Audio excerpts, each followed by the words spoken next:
تو یہ تقوی کی کتنی بڑی نعمت ہے کہ اس کے صدقے اللہ تعالیٰ بندے کی بھی حفاظت فرماتے ہیں، آنے والی نسلوں کی بھی حفاظت فرماتے ہیں۔ اور ایک خاص بات کہ جو بندہ نیک ہوتا ہے، متقی ہوتا ہے، اللہ تعالیٰ اس کا انجام بخیر فرماتے ہیں۔ حدیث مبارکہ ہے، اذا اراد اللہ بعبد خیرا استعملہ، اللہ تعالیٰ جب کسی بندے کے ساتھ خیر کا ارادہ کرتے ہیں تو اسے استعمال کر لیتے ہیں، اس کو نیکی کی توفیق عطا فرما دیتے ہیں۔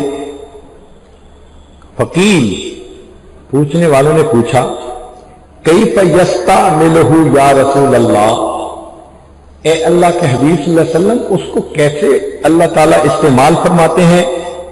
قال یوفقہ لعمل صالح قبل الموت، اللہ تعالیٰ اس کو موت سے پہلے نیک اعمال کی توفیق عطا فرما دیتے ہیں۔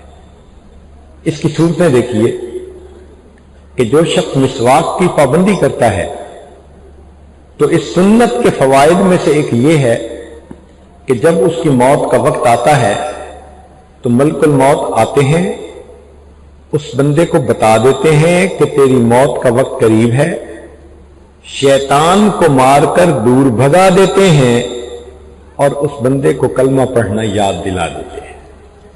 اب سوچئے یہ کتنا بڑا انعام ہے کہ ملک الموت شیطان بدبخت کو دور بھگا دے اور بندے کو کلمہ یاد دلا دے۔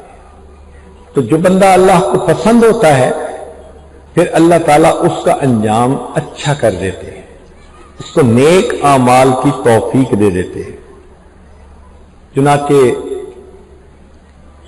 ایک بزرگ تھے لیکن ہمارے ایک قریبی دوست کے وہ فادر ان لا تھے، سسر تھے، اس وجہ سے اس عاجز کو ان سے ایک تعلق تھا۔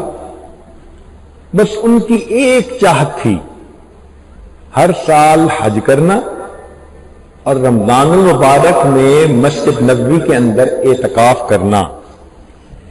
یہ دو باتیں ان کی زندگی کی خاص تمنا تھی، اور الحمدللہ انہوں نے اپنی زندگی میں 53 حج کیے اور اتنی ہی دفعہ شاید اعتکاف بھی کیا ہوگا مسجد نبوی میں۔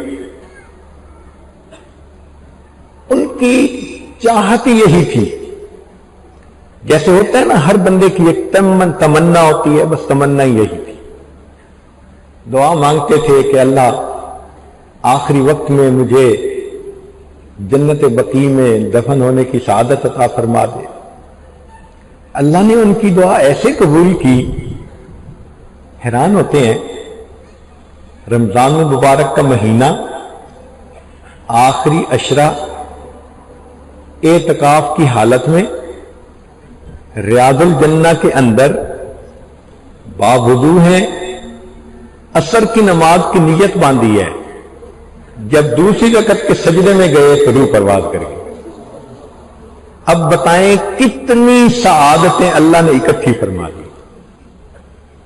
باوضو موت آنا ایک سعادت، پھر مسجد نبوی، پھر رمضان المبارک، آخری عشرہ، اعتکاف کی حالت میں، پھر ریاض الجنہ کے اندر، پھر نماز کی کیفیت، اور پھر سجدے کی حالت میں جب جاتے ہیں تو سجدے میں روح قبض ہوتی ہے، سجدے سے اٹھتے نہیں، وہیں ان کی وفات ہو جاتی ہے۔ جنازہ ہوا، جنت بقیع کے اندر دفن ہو گیا۔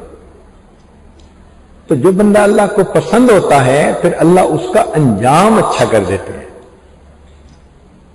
ہمارے شہر کے ایک صاحب تھے جو دنیا دار تھے، بہت بڑے بزنس مین تھے، لوگ ان کی امیری کی مثالیں دیتے تھے۔ اللہ کی شان دیکھیں، ان کی والدہ کی وفات ہوئی تو انہوں نے اس عاجز کو بلایا کہ جی آپ رشتہ دار جمع ہیں، کچھ آ کر نصیحت کر دیں تاکہ بچوں کی توجہ نیکی کی طرف ہو جائے۔ ہم نے موقع کو غنیمت سمجھا اور ہم نے وہاں پر ماں کے مقام پر بات کی تاکہ اس کو محسوس ہو کہ اس کے سر سے سایہ چلا گیا، اللہ نے اس کے دل کو نرم کر دیا۔ بعد میں وہ مجھے ملے تو کہنے لگے حضرت آج میں نے 2-3 نیتیں کر لی ہیں۔ کیا؟ ایک تو نیت میں نے کر لی ہے کہ میں چہرے پہ سنت سجاؤں گا، اور دوسری نیت کر لی ہے کہ میں حافظ قرآن بنوں گا، اور تیسری نیت کر لی ہے میں پابندی سے نماز پڑھوں گا۔ ہم نے دعا دی، بہت اچھا، لیکن واقعی اس نے اپنے الفاظ کو پورا کر دکھایا۔ اس کے بعد اس کی زندگی کی ترتیب ہی بدل گئی۔ پہلے کا انسان کوئی اور تھا، اب یہ انسان بدل گئے۔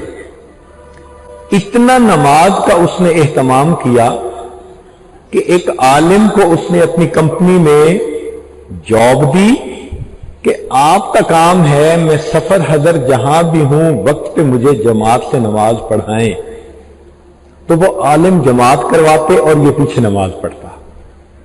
چند مہینے اس طرح گزرے۔ ایک دن عصر کی نماز پڑھنی تھی تو یہ وضو کر کے آئے اور صف میں کھڑے ہو گئے اور کہنے لگے جی میں اقامت کہتا ہوں۔ اقامت کہتے کہتے جب انہوں نے کہا اشہد ان محمد الرسول اللہ، اتنے الفاظ کہے وہیں پر گرے اور موت آ گئی۔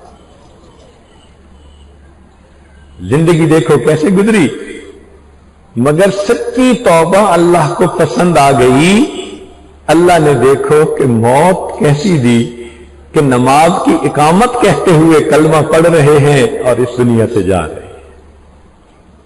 تو اللہ رب العزت جب کسی بندے سے خوش ہوتے ہیں تو اس کو موت کے قریب ایسی اچھی موت عطا فرما دیتے ہیں، اور جب کسی بندے سے ناراض ہوتے ہیں تو پھر اس کو اللہ تعالیٰ بری موت دیتے ہیں۔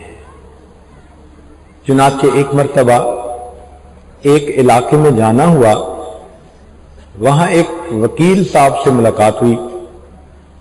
وہ وکیل صاحب دہریے تھے، ملے تو کہنے لگے جی کہ میں تو اللہ کو نہیں مانتا۔ ہم نے اسے سمجھانے کی کوشش کی مگر وہ سمجھنے پر آمادہ ہی نہیں تھے۔ کہنے لگے جی جتنے آپ اللہ سے ڈرتے ہیں میں نہیں ڈرتا۔ جب اس نے یہ الفاظ کہے تو یہ آج سمجھ گیا کہ یہ ضد پر ہے، حمیت الجاہلیہ، اس وقت یہ بات نہیں مانے گا۔ تو کہا کہ اچھا بھئی اگر آپ نہیں ڈرتے تو پھر آپ تیار رہیں، اللہ کے عذاب کا کوڑا تو آئے گا۔ کہتے ہیں دیکھی جائے گی۔ اللہ کی شان دیکھیں، 6 مہینے نہیں گزرے تھے، اس وکیل صاحب کو ایک ایسی بیماری لگی، ابکائی آتی تھی، اس کے منہ سے جو نکلتا تھا اس میں سے پخانے کی بو آتی تھی۔ اللہ نے دنیا میں دکھا دیا جس زبان سے تم اپنے مالک کی شان میں گستاخی کرتے ہو، ہم اس منہ سے اگر نعمتیں کھلا سکتے ہیں، ہم اسی منہ سے پخانہ بھی نکال سکتے ہیں۔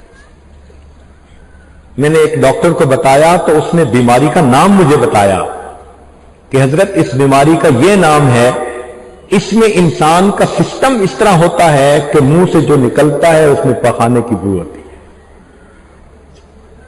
تو اگر انسان برے اعمال کرے تو پھر اللہ تعالیٰ اس کو بری موت دے دیتے ہیں۔